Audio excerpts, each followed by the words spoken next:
여러분 안녕하십니까? 정인국수학과의 닥터 데이비드 청입니다.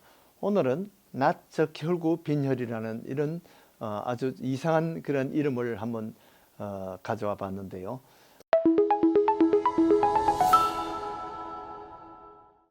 이것은 적혈구 모양이 낫 모양으로 이렇게 바뀌는 것을 말합니다. 이 낫이라니까 우리는 기역자를 생각하는데 서양 낫은 기역자로 이렇게 안 생겼어요. 이 완전히 초승달 모양으로 이렇게 생긴 것이 서양 낫입니다. 그래서 영어로는 시클셀 아니미아라고 이렇게 이야기합니다. 현미경상으로 보면 적혈구가 보통 때는 이렇게 도넛 모양으로 둥글게 이렇게 납작하게 그렇게 도넛 모양으로 그렇게 생겼는데 이것이 산소가 모자라거나 스트레스가 되면 이 적혈구가 모양이 그냥 이렇게 그만 초승달 모양으로 바뀌는 거예요. 그것을 서양 사람들은 그것을 낫적혈구, 시클셀 아니미아라고 이렇게 합니다. 그런데 이것이 헤모글빈 자체에 유전적인 결함이 있어요. 유전적으로 이 헤모글빈을 만드는데 과정에서 이 원래는 글루타믹 애시드가 들어갈 자리에 그 발릭 애시드라는 그런 다른 아미노산이 들어가지고 이것이 그렇게 되면 차이가 뭐냐면 보통 때는 큰 차이가 없이 도넛 모양으로 적혈구가 이렇게 흘러가다가 그만 산소가 부족하거나 이런 감기나 이런 스트레스 때문에 그만 이것이 낫 모양으로 바뀌게 돼요. 그렇게 되면 무엇이 문제냐 하면 이 적혈구가 이 모세혈관을 이렇게 플렉시블하게 이렇게 빠져나가지를 못하고 그만 거기에 적체됩니다. 모여 쌓이게 돼요. 그렇게 쌓이게 되면서 혈관이 막혀버립니다. 이렇게 되면 산소가 더 부족하고 그러면 그 혈관이 더 낫 모양이 더 많이 생기게 된 거죠. 이렇게 해서 혈관이 막혀버리면 여러 가지 증세가 생기는데 특별히 통증이 많이 생겨요. 혈관이 막혀서 그 부위가 산소가 공급되지 않으면 통증이 생기고 그 부위가 붓습니다. 그리고 빈혈이 생기고 이것이 이 낫 모양으로 바뀌어진 것은 이 수명이 짧아요. 그렇게 해서 보통 사람들 같으면 적혈구가 한 4개월 정도 가는데요. 이렇게 시클셀 그런 빈혈이 있는 사람들은 보통 한 수명이 25일, 30일, 길어봤자 40일밖에 안 돼요. 그렇게 해서 이것이 주로 흑인들한테 많은데요. 흑인들 이런 사람들은 보통 빈혈이 생겨가지고 피로감이나 두통이 많이 생깁니다. 그리고 쉽게 용혈이 돼가지고 아주 무기력하게 됩니다. 그리고 수면 장애도 생기고 빈혈이 있으니까 숨이 차요. 숨이 헐떡입니다. 그리고 보통 때 이것이 잘 흘러가다가도 이런 스트레스가 되면 그만 혈관이 막혀서 여러 가지 합병증을 일으키는데요. 그 중에 이제 많은 것이 painful crisis라 그래서 아주 극심한 통증이 생깁니다. 팔다리나 복통이나 두통, 가슴이 chest pain 또는 온몸에 이것이 생길 수가 있어요. 그리고 간에도 이것이 병을 일으키는데요. 황달도 일으키고 담석증이 많이 생깁니다.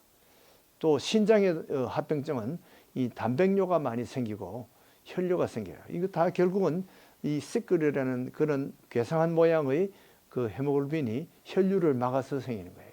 그래서 뇌에도 젊은 사람인데도 그만 뇌경색이 생길 수가 있습니다. 또 거기다가 뇌막염도 생길 수가 있고요. 또 망막에도 눈 안에 망막에도 손상이 올 수 있고 녹내장도 쉽게 옵니다. 그리고 폐혈관 폐색이 생겨가지고 호흡곤란이 올 수 있습니다.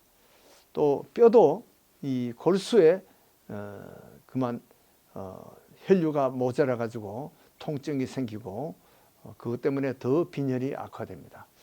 그리고 심장 박동도 문제가 생길 수가 있어요. 심장이 심경색도 잘 생기고요. 또 이 비장도 커지고 부었다가 터질 수가 있습니다. 그래서 비장이 너무 커지고 그런 경우는 그것 때문에 빈혈이 더 극심하기 때문에 수술을 해야 되는 경우가 있습니다. 보통 교환 수혈을 해보다 안 되면 수술을 해야 됩니다. 그 다음에 면역 결핍이 많이 생겨요. 그래서 보통 이 낫빈혈을 있는 경우는 감염이나 폐혈증이 잘 생깁니다. 특히 뉴모코커스라는 균에 보통 폐렴균에 약해가지고 어릴 때부터 폐렴균 때문에 폐혈증이나 폐렴이나 또는 내막염 이런 것이 잘 생겨요. 그리고 이것이 또 이 고추에 들어가가지고 고추의 그 혈류를 막아버리면 발기가 너무 아프도록 고추가 커져가지고 이게 작아지질 않아요. 그래서 이것을 프리아프즘이라고 이렇게 이야기하는데 제가 옛날에 레지던트 할 때 그런 환자들이 있어가지고 이 교환 수혈을 하니까 이것이 치료가 되었어요. 그리고 정신적으로도 있는 사람들은 우울증과 불안과 신경성으로 여러 가지 어려운 병을 많이 앓게 됩니다. 우울증도 많이 생겨요. 그래서 보통 이런 치료는 강한 진통제를 써야 됩니다. 마약성 진통제가 필요하게 됩니다. 그리고 정맥 수액을 치료하고요. 또 산소를 공급을 해줘야 됩니다.